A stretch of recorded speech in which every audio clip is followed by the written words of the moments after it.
चुनाव के मद्देनजर फरवरी महीने में राजस्थान में इंटरिम बजट पेश किया गया था और अब 3 जुलाई से शुरू हो रहे सत्र में वर्ष 2024-25 का पूर्ण बजट पेश किया जाएगा। डिप्टी सीएम और वित्त मंत्री दिया कुमारी ने बजट को लेकर जानकारी दी और बताया कि सभी वर्गों का ध्यान रखते हुए इसे तैयार किया गया है। राजस्थान में 10 जुलाई को ये बजट पेश किया जाएगा। वहीं बात करें देश के बजट की, दैट मीन्स केंद्र सरकार के बजट की, तो माना जा रहा है कि यूनियन बजट इंडिया का 23 जुलाई को पेश किया जाएगा। पर इसमें सवाल ये आता है कि कितने अलग होते हैं केंद्र और राज्य सरकार के बजट, क्या वाकई में इनमें कोई अंतर होता है? तो जानते हैं आज की स्पेशल स्टोरी में।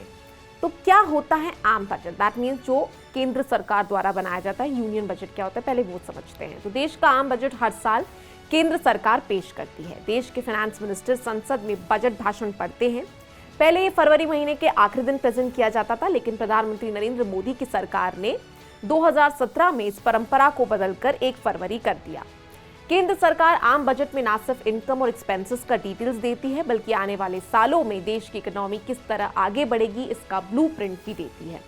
इसके अलावा कोई पॉलिसी में बड़ा बदलाव होता है तो उसे भी बजट में पेश किया जाता है। एग्जाम्पल के तौर में देश में लिबरलाइजेशन को अडॉप्ट करना या रेल बजट को यूनियन बजट के साथ प्रेजेंट करने जैसे बड़े बदलाव भी यूनियन बजट में हुए थे। अब समझते हैं कि राज्य सरकार का बजट कैसा होता है। तो देश के अलग अलग राज्यों की सरकारें भी हर साल अपना सालाना बजट, एनुअल बजट पेश करती है। केंद्र सरकार की तरह ही इस बजट में अगले फाइनेंशियल ईयर में राज्य सरकार के इनकम और एक्सपेंसेस का अनुमान बताया जाता है।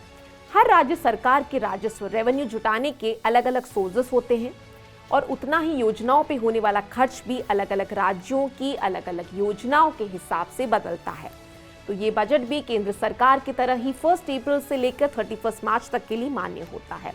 इस बजट में सेंट्रल गवर्नमेंट के तहत चलने वाली सभी सुविधाएं जैसे कि रेलवे, हवाई यात्री से लेकर सेंट्रल हॉस्पिटल, सेंट्रल यूनिवर्सिटीज का भी बजट शामिल रहता है, जो कि राज्य सरकार के बजट में नहीं होता।